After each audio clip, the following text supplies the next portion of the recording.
Entonces, bueno, a ver si algún año nos hacen un salón de actos así, estos ya de 500 plazas, por lo menos. Bueno, vamos a terminar ya con esta última charla, las charlas de venir a hablar de mi libro. Ella es Rosalía Romero, profesora de filosofía de aquí, de IES Llanes. Además también es investigadora y escritora. Los libros que nos va a presentar y de los que nos va a hablar pues son el fruto de esas investigaciones. También ha escrito numerosos artículos en revistas, ha hecho también capítulos en algunos volúmenes colectivos, tiene una página web en la que publica también muchos artículos y ha pronunciado también numerosas conferencias. Y nada, pues vamos a preguntarle, vamos a empezar preguntándole cómo surgió la publicación de tu primer libro. Bien, buenas tardes. La publicación de mi primer libro fue una propuesta de la filósofa Amelia Valcárcel, con la que yo estuve trabajando de secretaria académica en unos cursos de la Universidad Internacional Menéndez Pelayo. Ella era la directora de los cursos y yo trabajé con ella porque también me lo había propuesto. Entonces, en esos cursos se impartieron unas ponencias aquí en Sevilla donde vinieron pensadoras y pensadores de muchos lugares de España, incluso de Latinoamérica, y posteriormente esas ponencias pues fueron publicadas en un volumen colectivo y claro, se necesitaba organizar ese libro, escribir la introducción, organizar los capítulos, las distintas partes del libro. Y todo esto lo cuento para que sepáis cómo se prepara la edición de un volumen colectivo. Fue publicado por la Junta de Andalucía, concretamente en una colección que lleva el nombre de Hipatia, en honor a Hipatia de Alejandría. Entonces, el primer volumen fue a propuesta de Amelia Valcárcel y lo hice con Amelia Valcárcel y con María Dolor Renau, que concretamente en ese momento era la presidenta de la Internacional Socialista de Mujeres. Y es este libro, Los desafíos del feminismo ante el siglo XXI. Las personas que editamos el libro, que es distinto de la editorial, nos toca, como ya he dicho, escribir la introducción y hacer una corrección de todo, organizarlo también, como he dicho, ponte el micro, Rosalía, por capítulos y hacer una corrección de todo lo que recibimos para publicarse. Los desafíos del feminismo ante el siglo XXI. Y en esta misma colección Hipatia, se publicaron las ponencias del segundo curso, cuyo título es Pensadoras del siglo XX. Y este volumen lo hicimos ya Amelia Valcárcel y yo. Bueno, lo hice yo con Amelia Valcárcel porque realmente fue porque ella quería que yo estuviera con ella. Ella era la directora del curso. Amelia Valcárcel es una catedrática de filosofía, una filósofa muy reconocida que ha sido hasta hace muy poco consejera de Estado y es catedrática de la UNED, ahora mismo catedrática emérita, y para mí es una maestra. Fue muy bonito y una experiencia muy enriquecedora la publicación de estos dos primeros libros, volúmenes colectivos, y entonces en calidad de editora, que es distinto de la editorial, puede ser, o sea, quienes llevamos editora es quienes llevan a cabo la edición de lo que es el volumen colectivo. ¿De acuerdo? Venga, pues muy bien, entendido, ¿no? Muy bien. ¿Y cómo se presentó la posibilidad de publicar tu tesis doctoral? Bueno, mi tesis doctoral se publica como generalmente se publicaron y se siguen publicando todas las tesis. Es una propuesta que te hace la universidad, normalmente es una propuesta formal, te escriben y tú tienes que aceptarlo y firmar un contrato y te adjudican un ISBN que llevan todos los libros, que se conoce por adelantado, hasta que llega ya el resultado final, que en mi caso es una publicación en CD-ROM. Es una publicación de la Universidad Complutense de Madrid y el contenido de esta tesis está en un repositorio en la web de todas las publicaciones de tesis doctorales de la Universidad Complutense de Madrid, donde se ve las descargas que tiene cada año, las descargas completas, las consultas, los países desde donde se hacen, para que tengáis también el conocimiento. Y como nuestra compañera, la profesora Ana Bascari ha dicho, a ella se lo publicaron en papel, pero no era completa porque las tesis doctorales tienen muchas páginas y publicarlas al completo en papel lleva muchísimos folios. Entonces la Universidad Complutense la hace actualmente en CD-ROM y es esta, para que también sepáis cómo se lleva a cabo y cómo se trabajan estos temas en las distintas universidades, ya digo, para publicarlas en su totalidad, no parcialmente, no tuve que hacer resumen. ¿Has publicado alguna edición de un clásico? Vamos a ver, sí. He publicado dos ediciones, un libro que tiene dos ediciones. La primera en 2003 y la segunda en 2022. Mirad, esta es la de 2003 y esta ligeramente cambiada la portada porque ha sido 19 años más tarde. Es sobre la pensadora Flora Tristán, que es una pensadora francesa que tiene traducidos algunos libros al español. Mario Vargas Llosa tiene una novela sobre ella y sobre su nieto, que es Paul Gauguin.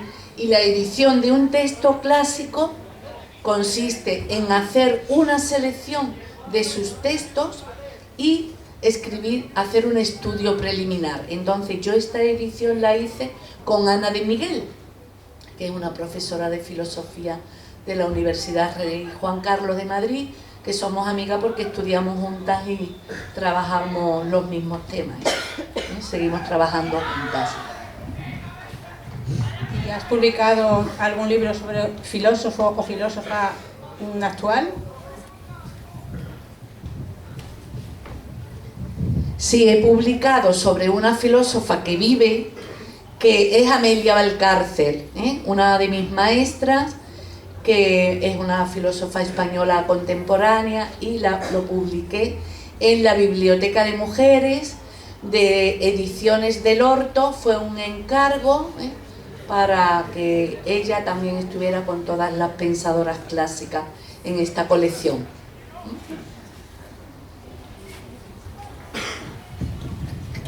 De los libros que has publicado, ¿de algunos se ha hecho alguna segunda edición? Sí, del libro de Flora Tristán, como ya he dicho, que es una edición de textos clásicos, se ha hecho la segunda edición, y de un libro sobre Kay Millett, sobre la pensadora estadounidense Kay Millett, que murió en 2017, yo saqué un libro sobre ella en 2018, en ese mismo año. Un mes más tarde de la primera edición se publicó la segunda edición, porque en muy poco tiempo se vendieron más de 1000 libros. Entonces, pues sí, lo tengo aquí. Esta, a diferencia del de Flora Tristán, tiene la misma portada, pero en los datos que están aquí dentro en el libro, en los que os tendréis que ir fijando cuando ustedes, vosotras y vosotros, escribáis los vuestros y escribáis vuestros trabajos en la universidad, vuestras tesis doctorales, en estos datos que están aquí, y en el año de la primera edición y de las distintas ediciones.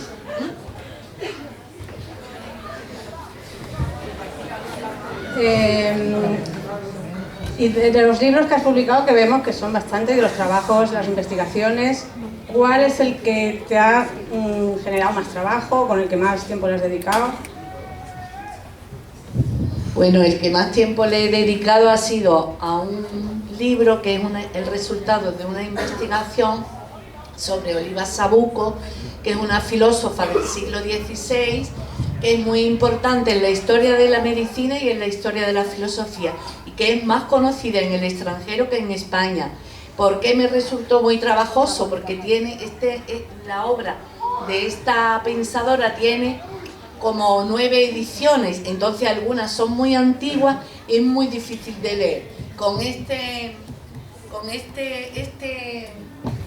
libro, la investigación de Oliva Sabuco, me supuso la pérdida de mi vista. Me tuve que poner gafas, ¿eh? Cuando ya terminé, perdí mucha vista. Lo conté ayer en una clase, es la verdad. Ya fue algo que fue una experiencia que viví, porque las fotocopias y las letras de algunas ediciones antiguas eran muy pequeñitas, y además un libro de muchas páginas, pero tuve que leerlo al completo para defender lo que yo quiero defender de esta autora, de Oliva Sabuco, una gran filósofa española.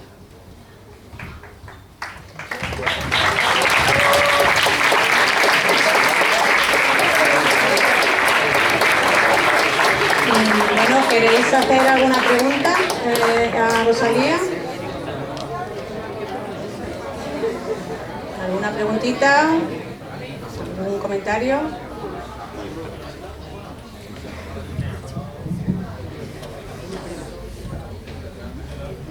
¿Cuánto tiempo lleva escribiendo libros?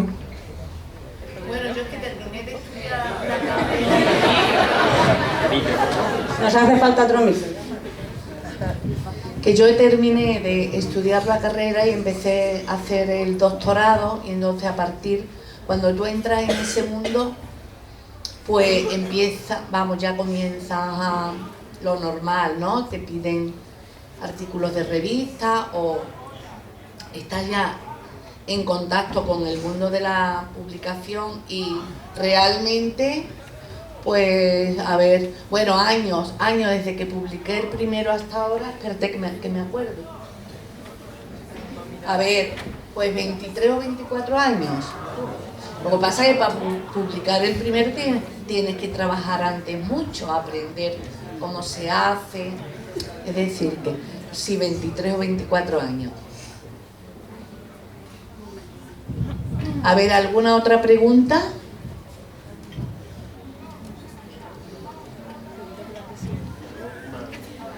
Cuando has dicho la biblioteca de mujeres, es que no sé lo que es, si nos puedes contar un poco. La biblioteca de mujeres es el nombre de la colección de ediciones del Orto, que se dedica a publicar ensayos, estudios sobre mujeres a lo largo de la historia. Es el título de la colección, el nombre de la colección, porque muchas gracias por la pregunta, porque así tengo la ocasión, que es lo que yo comentaba con Alicia. Bueno, estábamos de acuerdo que lo importante es que a través de todas estas presentaciones vayáis aprendiendo cómo es el mundo editorial, el mundo de la publicación de los libros, para que entréis en contacto con realidades que pueden ser el futuro de muchas personas de las que estáis aquí. Entonces, una editorial puede tener distintas colecciones. Concretamente, pues esta tiene una que es Biblioteca de Mujeres, la editorial Ediciones del Orto. Bueno, ¿alguna más? ¿Alguna pregunta más?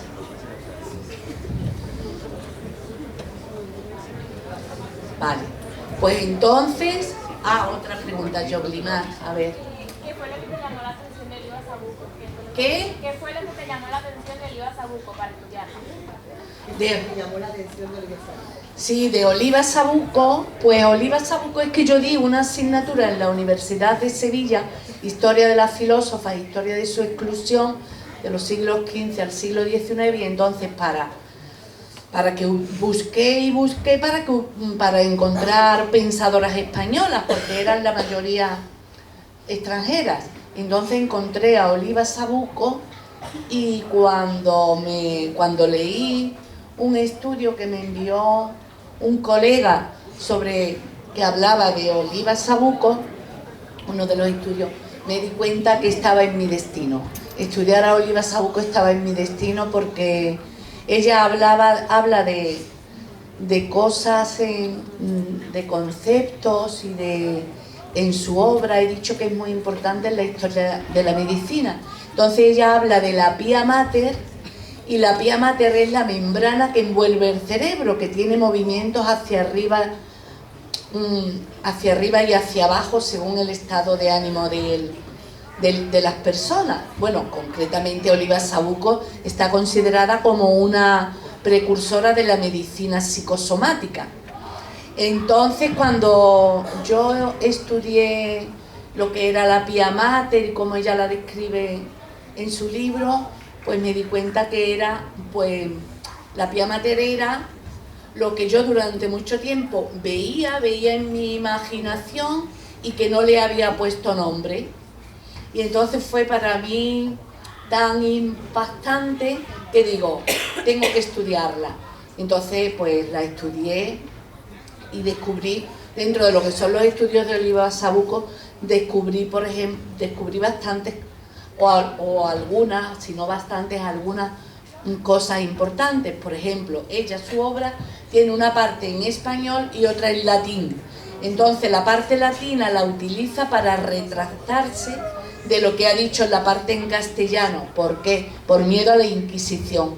Entonces la fuerza que me dio el descubrir que ella hablaba, pues me llevó a ver otras cosas muy importantes de ella. Estaba en mi destino estudiar a Oliva Sabuco. Os recomiendo que leáis mi libro, Venga, pues muchas gracias. Y ahora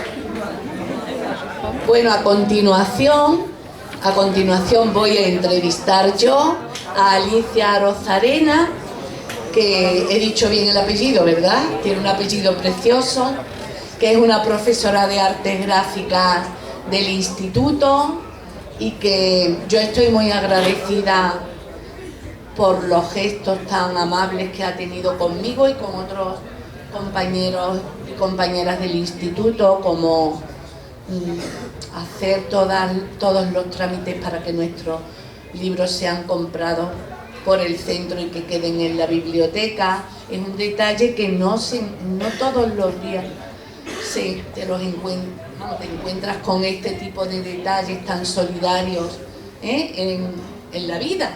A veces nos parece que es lo normal, pues no es lo normal.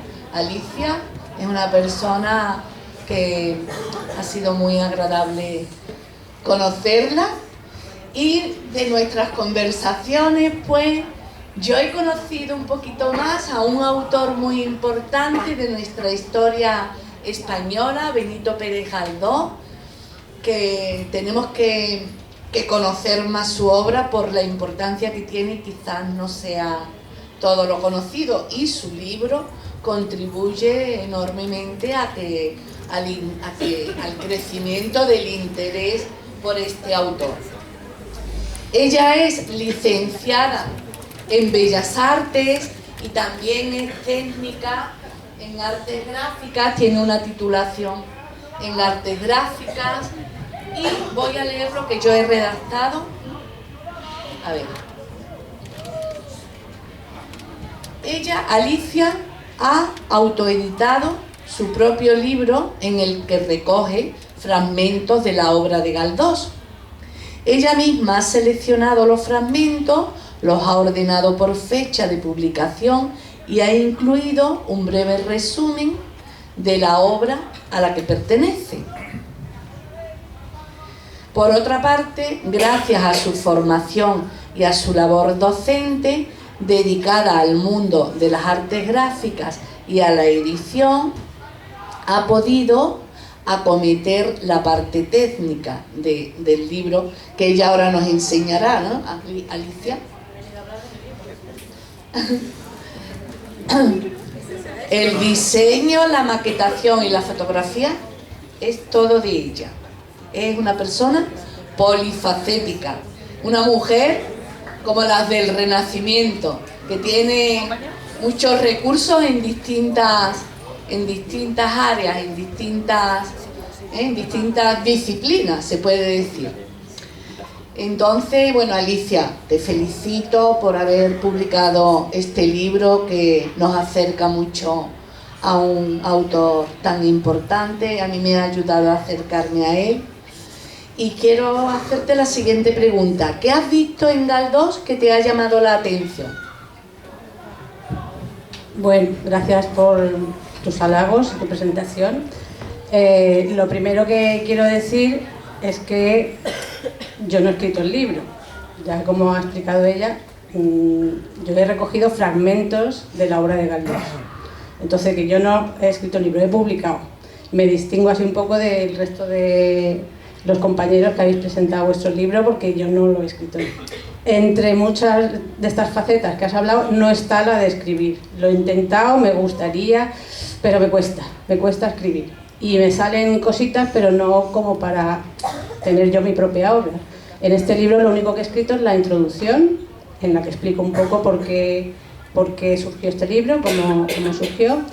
Y luego he puesto algunos comentarios sobre algunas de las obras para explicar un poco de qué van, para que cuando se lean los fragmentos se entienda un poco de qué va la obra, ¿no? Entonces, ¿qué me has preguntado a todo esto? Vale, sí. ¿Qué fue lo primero que te atrajo, ¿no?, de este gran pensador español? Vale. Bueno, yo llegué a Galdós bastante tarde, porque no es un autor que así como que apetezca mucho en principio con 20, 30 años, y yo pues llegué pues a lo mejor a 40 y algo. Quizá un poco por no saber qué leer, pues cogí a Galdós. O sea, que no es que fuera algo que yo tenía ahí ya de siempre, sino que de repente, bueno, pues me cayó en las manos ese libro y empecé a leer a Galdós. Y claro, pues de repente descubrí pues una serie de cosas que me llamaron mucho la atención. Primero, los diálogos. En las obras de Galdós hay muchísimo diálogo, ¿eh? Entonces, los diálogos son como muy frescos, muy vivos, las conversaciones de gente de la calle, de gente, también hay gente muy popular, el habla popular de la gente, pero también salen personajes también como más históricos o más de alto, aristócratas y gente así. Entonces también hay un lenguaje culto, entonces lo mezcla muy bien. Tiene esa capacidad de mezclar perfectamente los vocabulario y frases así como muy elaboradas con lo que habla el pueblo, ¿no? A pesar de que los libros tienen más de 100 años, porque Galdós murió en 1920, nació en el 1840 y algo, me parece. Quiere decir que es del siglo XIX. Su obra se elaboró la mayor parte en el siglo XIX. Entonces al principio nos echa un poco para atrás ese vocabulario y esas expresiones, a lo mejor un poquito nos suenan un poco anticuadas. A mí me recuerdan un poco a mi abuela, cómo hablaba mi abuela.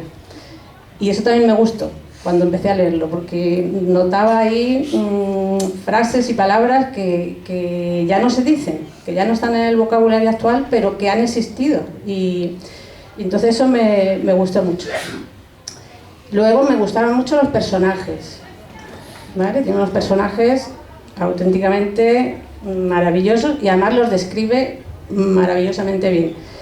De hecho, parece como que los conoces, que te suenan de algo, que es alguien conocido. Los describe muy bien, tanto física como su personalidad. O sea, describe muy bien el aspecto físico de las personas, pero también esa parte de la personalidad de las personas, por ejemplo, el avaro, la persona más humilde, no sé, cosas como muy universales. Son personajes muy universales, ¿vale? Que los podemos reconocer, a pesar de que son de hace 100 años, los podemos reconocer y los vemos en gente que conocemos, ¿vale? Los reconocemos, de hecho. Tengo por aquí algunas descripciones de algunos personajes para que veáis un poco algunos que realmente me han llamado la atención.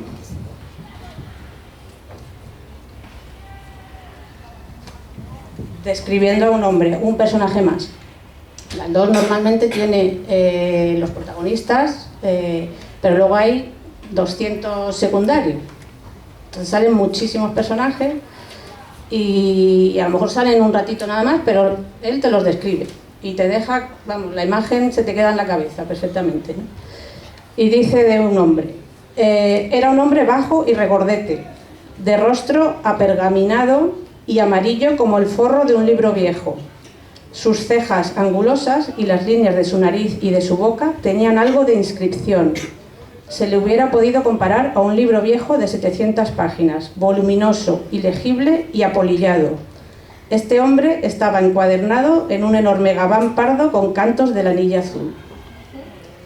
Está describiendo a un hombre mayor, viejo, regordete, como si fuera un libro, ¿no? Está encuadernado con un gabán, pues es que, claro, entonces estas son las típicas frases que a mí me engancharon a Galdós, este tipo de cosas, ¿no? Porque es que lo hace muy bien, o sea, es un maestro en eso.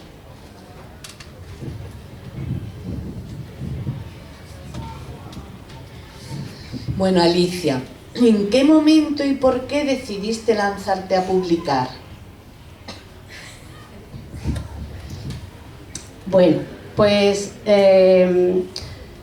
a ver, yo leo normalmente casi siempre ya las novelas en un ebook. Ya llegó un momento que lo de estar sujetando el libro se me hacía muy pesado y decidí pasarme al ebook. Yo sé que hay mucha gente que no le gusta, pero a mí la verdad que me ha venido muy bien porque se me hace muy pesado sujetar los libros. Entonces, lo bueno que tiene el ebook, que puedes subrayar sin miedo a que se quede ahí, o sea, el subrayado se puede quitar también en cualquier momento. Puedes hacer notas, puedes consultar el diccionario. Si alguna palabra no entiendes, que me pasaba con Galdós, porque hay palabras, ya os digo, antiguas que ya no se usan y algunas no las entendía. Y entonces muy cómodo. Entonces, bueno, yo fui subrayando todas esas frases, como esa, por ejemplo, porque decía, bueno, es que esto lo quiero recordar, no quiero que se pierdan ahí en la multitud de páginas y páginas de Galdós, que son muchísimas, y luego la quiero recuperar y no la puedo encontrar, me costaría muchísimo trabajo encontrar esa frase, ¿no? Entonces yo iba subrayando y luego vi que se podía extraer lo subrayado. Gracias a las cosas digitales, pues tú enchufas el ebook al ordenador y puedes extraer esos subrayados. Entonces yo fui extrayendo los subrayados. En algún momento dije, hombre, pues esto estaría bien tenerlo todo juntito, para leerlo todo juntito cuando me apetezca disfrutar de esto de Galdós. En otro momento pensé también en pues, compartirlo con la gente que también le guste Galdós, pero pensaba en gente de amigos, familia, no pensaba en llegar a nadie más, ¿no? Y bueno, pues lo fui recopilando, lo fui teniendo en un Word, por decirlo así, un documento de Word, pero claro, luego salió la faceta profesional, artes gráficas, diseño gráfico, maquetación, etcétera, etcétera. Todos los que sois alumnos nuestros, pues sabéis que ya es que hay cosas que dices, bueno, es que esto no lo puedo dejar así de cualquier manera. Entonces ya que si le empecé a poner que si una tipografía más bonita, que si unos espaciados, que si un margen, que si no sé qué, que si el título, que si la portada, que si... Bueno, total, que al final pues me dije, pues ya está hecho, pues ya me lo publico. No lo voy a imprimir y hacerle con un canutillo, eso no me gusta a mí, pues ya lo imprimo. Como ahora hay muchas imprentas, que si da tiempo luego podemos ver algún ejemplo, ahora es muy fácil imprimir 1, 2 o 5 ejemplares sin que te cueste mucho dinero. Antes era imposible porque las máquinas se ponían en marcha y para que te compensara tenías que hacer a lo mejor 100 o 200 o 500 ejemplares. Claro, ya eso salía muy caro. Ahora no, ahora hay imprentas en las que tú, gracias a las técnicas digitales, la impresión digital, pues te puedes hacer un libro. Hombre, un libro a veces tampoco merece la pena, ya que haces, pues te pones 5 o 10, yo hice como 30 o así. Y ya está. Y me lo autopubliqué, no tiene ni ISBN ni nada de eso. Rosalía me está insistiendo que lo saque, que lo mueva, que bueno, vale, sí, pero ya lo haré, no tengo prisa. El caso es eso, que lo saqué del libro original y lo fui maquetando y me construí mi propio libro.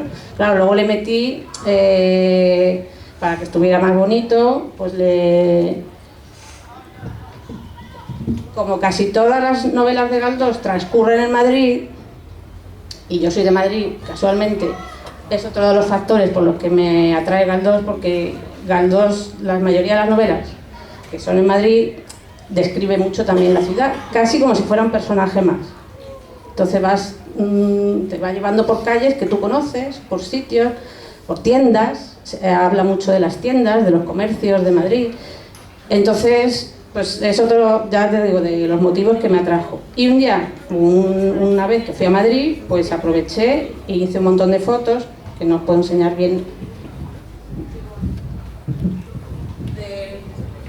de zonas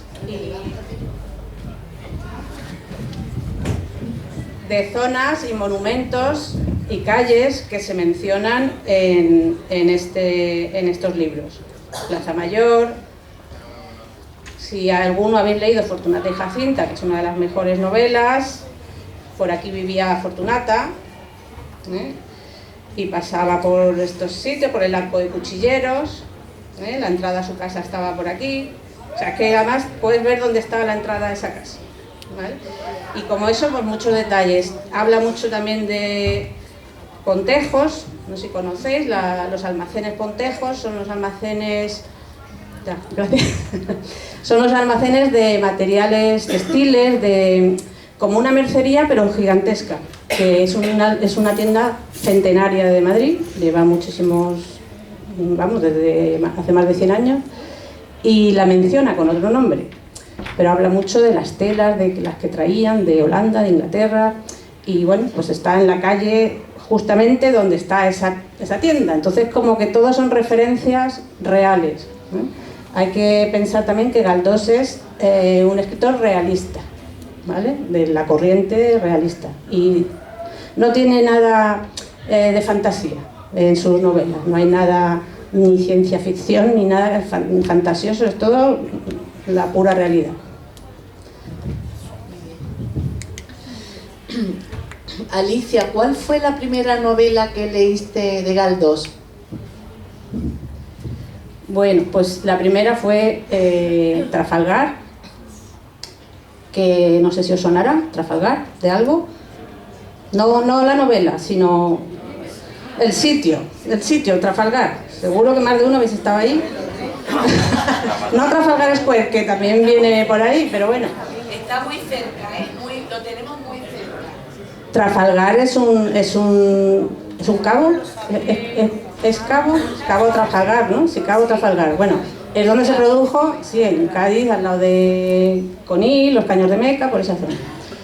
Donde se produjo la batalla de Trafalgar, que enfrentó a España contra los ingleses, ¿vale? Y como la ganaron los ingleses, por eso los ingleses tienen una plaza que se llama Trafalgar Square. Nosotros la perdimos. Entonces, bueno, es una novela que forma parte de los episodios nacionales, que también os sonará, los episodios nacionales. ¿Suena? Bueno, pues es un conjunto de novelas de Benito Pérez Galdós que hablan de toda la historia de España, sobre todo en el siglo XIX.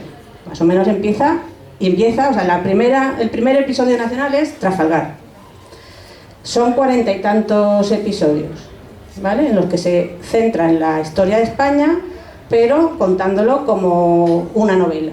Entonces te mete a un personajillo que es un chico jovencito de 14 años que está por ahí por Cádiz, creo que es huérfano, y bueno, al final acaba entrando en uno de los barcos que van a la batalla de Trafalgar. Entonces te lo cuenta desde la visión de ese chico, ¿no? Que luego ese chico además continúa en las siguientes novelas. Y bueno, la novela tiene como dos partes. Una primera que es antes de empezar la batalla, y es pues el chico este, la familia con la que como que le acoge, y entonces tiene mucha gracia, porque es que ahí recoge también el habla andaluza y la gracia un poco gaditana. Entonces esa primera parte es muy divertida, yo la recomiendo vivamente, porque no sé, tiene muy... Eso que os digo de los diálogos y las conversaciones, los personajes, muy bien.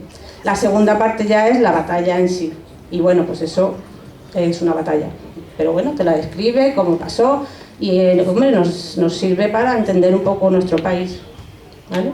Entonces bueno, yo empecé con esa. Luego hay otras que ya no son de los episodios nacionales, que no están centrados en la historia de España, pero que también tienen un poco un orden cronológico, ¿vale? Puedes empezar a leerlas por la que quieras, pero si sigues el orden cronológico, casi que mejor, porque tienen un poco de episodios también. Y hay personajes que aparecen, a lo mejor en la primera novela, y luego en la quinta aparecen otra vez, y luego en la octava. Son personajes secundarios, de esto que os digo, que son también muy graciosos algunos, que no son personajes de la trama principal de esa novela, pero están ahí y de repente surgen y aparecen otra vez. Entonces por eso a veces es bueno empezar desde el principio para entender a esos personajillos, pero tampoco es necesario. Alicia, ¿qué recomiendas a alguien que se quiera acercar a su obra? ¿Qué nos recomiendas? Porque queremos acercarnos, ¿verdad? Nos está convenciendo. Yo lo tengo clarísimo. Hombre, a los que les guste la historia, recomiendo todo. No puedo... los episodios nacionales, yo no me los he leído enteros. Es como una cosa que hay que ir poquito a poco, porque si no te puede dar un atracón de historia y de batallitas y de tal. Pero, hombre, el que le guste la historia tiene que leer eso, porque es que es la mejor manera de comprenderlo. Y si no, pues las novelas. Las novelas que no son episodios nacionales, pues tratan muchos temas. Algunos temas son un poco... o sea, muchas veces la trama es muy tonta y es un poco tipo culebrón. Uno que se lía con otra, la otra que se lía con no sé quién, o sea, pues tramas de estas de amorosas, o bueno, también hay mucha política. Y entonces, se puede empezar por el principio, si no, pues yo iría directa a Fortunata y Jacinta. Es un novelón, normalmente está en 2 tomos porque en uno solo es gordo, por eso también recomiendo el ebook. Fortunata y Jacinta es como la gran novela de Galdós, pero hay otras también muy interesantes. De algunas han hecho películas. Bueno, de Fortunata y Jacinta hay una serie también que se hizo pues en los años 80 o así, y se puede ver en RTV Play, que está muy bien hecha, a lo mejor ahora ya se ve un poco anticuada, pero no, yo la vi hace poco y se puede ver, aunque algunas cosas se vean así, ya eso, años 80, pero la serie está muy bien hecha y los personajes muy bien. Está Tristana, que también es un novelón, es una historia tremenda, pero bueno, personajazos. Y también hay una película que hizo Buñuel, peliculón también. Luego hay otras pues, que me gustan mucho, como Miau, una que se llama Miau. Y Misericordia, que es de las últimas y también es muy interesante, una novela muy interesante, la verdad. Pero vamos, que tiene unas 50, aparte de los episodios nacionales, que son 40 y tantos, pues novelas son unas 50. Luego también tiene artículos de prensa, tiene obras de teatro, tiene sus memorias, son muy graciosas, porque las hizo ya casi muy mayor, se las escribió alguien porque él ya perdió la vista al final de su vida, no podía escribir. Él le iba dictando y se llaman Memorias de un desmemoriado, porque ya casi que no se acordaba de nada. Y en algún momento lo reconoce, dice, no sé muy bien esa época de mi vida, la tengo un poco así borrosa. Bueno, a ver, y ya la última pregunta, y después se abre un turno para que le preguntéis lo que queráis, es que si nos puedes hablar un poco sobre la parte técnica, cómo se autoedita un libro. Bueno, pues bueno, yo creo que ayer Pablo explicó muy bien, y bueno, y todos un poco hemos ido contando una vez que terminas el libro, ¿qué haces? Sea un libro propio o no propio, como es mi caso, o eso, o si quieres hacer un cómic o hacer cualquier cosa. Mucha gente hace ahora mismo libros, por ejemplo, contando la historia de su familia, porque recupera cosas de familiares, de abuelos, de abuelas, no sé qué, y se publica y se quiere hacer su libro de su familia, y además a lo mejor no necesita 100 ejemplares, con 20 pues es suficiente. Entonces, bueno, en mi caso yo lo que recurrí a una imprenta. Lo que pasa que, claro, hay que saber moverse un poco también en ese terreno. Creo que puse aquí... Bueno, esto es lo que explicó aquí ayer Pablo. Habría como 3... o bueno, hay muchas más, pero bueno, las editoriales clásicas son las que te pagan a ti. O sea, te contratan, digamos, y te pagan. Incluso por adelantado, te dan una señal, un adelanto, y después ya según lo que se venda el libro, pues eso vas ganando el dinero, ¿no? Pero los que autopublicamos no cobramos por adelantado nada.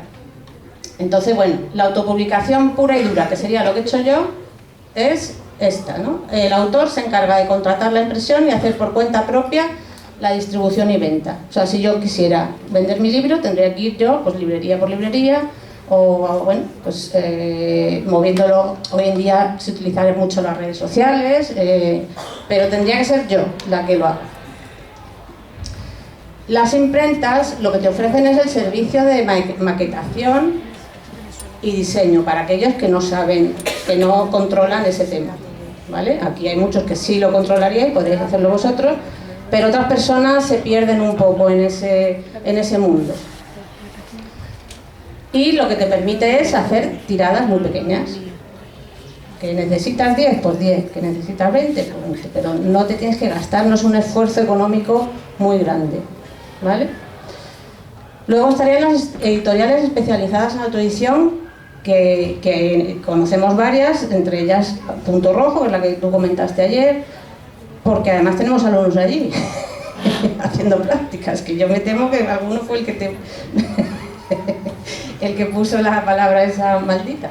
Bueno, hay muchas editoriales que te publican el libro y se encargan un poco ya de todo, ¿vale? Pero yo supongo que tienes que poner tu dinero también, de alguna manera, ¿vale? Ellos ya te lo distribuyen, te hacen la promoción, pero bueno, es una cosa como intermedia, ¿vale? Luego estaría el famoso Amazon KDP, Kindle Digital Publishing, Direct Publishing, que te permite publicar el libro tanto en papel como en ebook, porque si habéis comprado alguna vez libros en Amazon, veis que podéis elegir entre papel o ebook, ¿vale? Si lo quieres en papel, pues te lo mandan a tu casa; si lo quieres en ebook, pues te lo descargas directamente en tu ebook, en tu lector, ¿vale? Entonces tú puedes publicar en Amazon y decidir si quieres que sea, hombre, normalmente si lo vas a publicar en papel, pues también en ebook, ¿vale? Y también que sea tapa dura, tapa blanda. Amazon lo que hace es que imprime los libros bajo demanda. Bajo demanda quiere decir que si compra un señor de Australia el libro, pues se lo manda, se lo imprimen y se lo mandan a Australia. Si lo compra en Valladolid, pues en Valladolid. Que son dos, que son 50. A Amazon eso no le importa. Lo que quiere es vender el libro. También dispone de un servicio de promoción pagando, ¿vale? Tú tienes que pagar y ya pues dentro de Amazon te va posicionando. Sabes que eso funciona un poco así, igual que en otras cosas. Pues si pagas a Google, o pagas a Amazon, o pagas a quien sea, a Instagram, o todo esto va en función de lo que pagues y de lo que inviertas. Te van posicionando para que aparezcas antes en las búsquedas y demás. Es una manera de vender libros. Y luego, los aspectos a tener en cuenta, no para alumnado de arte gráfica, que ya les estamos otros días dando la lata con esto, con las señales de corte, ¿verdad, Virginia? Y con el sangrado y con todas esas cosas. Ya son detalles muy técnicos, pero bueno, habría que tener en cuenta en el diseño, pues elegir unas tipografías adecuadas, unos márgenes, el formato también adecuado, a quién lo va a leer, dónde lo va a leer, cómo lo va a leer, ¿vale? No es lo mismo una tipografía más clásica que una más moderna, en fin, todo eso es importante. La ortografía y corrección, que también dijo Pablo ayer, revisarlo 20 veces, pero 20, no 18, 20. Y que te lo revise también alguien, ¿vale? Normalmente tú tienes tendencia a no ver tus propios fallos. Es mejor que lo vea alguien que no lo ha leído nunca y que lo va a ver, además lo va a ver a la primera. Porque a mí ya me ha pasado, yo algo no lo veo, y de repente viene uno de fuera y a la primera ve el fallo. Es así, es una norma, una ley de vida. En cuanto a la calidad de las imágenes, si vais a poner imágenes, pues tienen que tener una calidad, no vale cualquier imagen así cogida de internet malamente, porque suelen ser de muy mala calidad y luego cuando se imprimen en papel, pues se ve el resultado de la mala calidad. Normalmente se necesitan al menos 150 píxeles por pulgada para impresión, aunque cuanto más tenga mejor, ¿vale? Si no conoces este tema, pues infórmate, pregunta a alguien que sepa, etcétera, etcétera.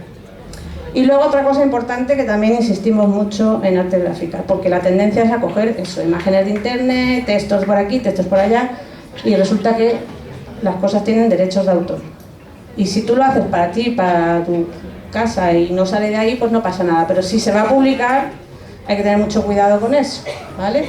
Los textos y las imágenes que utilices deberán tener derechos de autor o ser de dominio público. Por ejemplo, en el caso mío de Galdós, es de dominio público. ¿Por qué? Porque ya ha pasado más de 70 años, me parece que es aquí en España. Tengo dudas si es 70 o 80, pero bueno, o 75, pero por ahí anda, desde que se murió el autor. Por ejemplo, hace poco, creo que fue el año pasado, se cumplió los 70 o 75 años de la muerte de Machado, que quiere decir que ya cualquiera podemos usar los textos de Machado pues para un cartel o para un algo, o para publicar en algún libro fragmentos de su obra o lo que sea, ¿vale? Pero tiene que cumplirse ese requisito. Si está vivo o no han pasado todo ese tiempo, habría que solicitar permiso a los herederos o al autor si está vivo, etc. Y luego pues comentaros que hay otros sistemas de licencias para publicar imágenes y demás que se llaman Creative Commons, que no da tiempo a explicar porque además es un poco complicado, pero permite publicar cosas de imágenes o textos de autores con determinadas condiciones. Por ejemplo, que no sean para beneficio económico, que menciones al autor y otra serie de cosas que, bueno, que hay que mirarlas bien. Veis que son varios circulitos, el CC significa Creative Commons y depende de los otros circulitos, ahí incluye unas cosas o las excluye. Veis que algunas están tachadas, pues depende de eso. Está en Wikipedia, lo podéis consultar en cualquier momento, ¿vale? ¿Alguna pregunta rápida?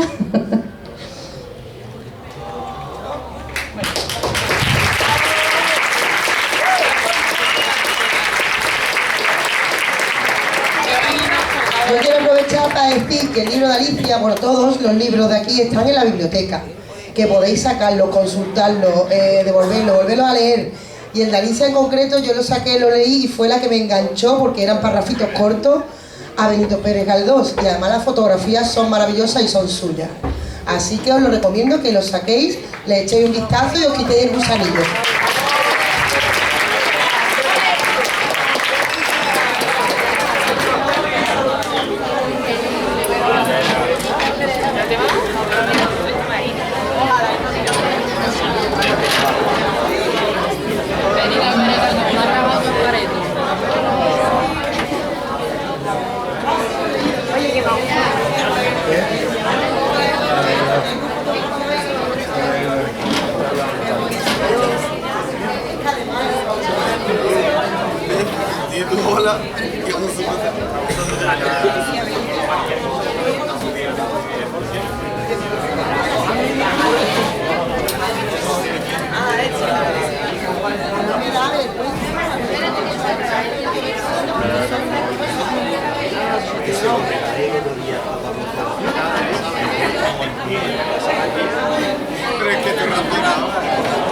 Claro, porque ya empezaron a mirar, que yo tenía que ir.